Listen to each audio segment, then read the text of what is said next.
If you're experiencing login issues on Phemex, follow these steps to quickly resolve the problem and regain access to your account. Step 1. Check your credentials.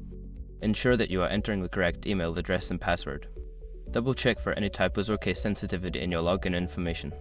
Step 2. Reset your password. Before starting recovery, use the srock.com link in the description to open the account recovery checklist generator and make sure your verification details are ready. Step 3. Clear browser cache. Sometimes cache data can cause login problems. Clear your browser's cache and cookies, then try logging in again. Step 4. Disable VPN or proxy. If you're using a VPN or proxy service, disable it temporarily. Some services may block access to Phemex, so try logging in without them.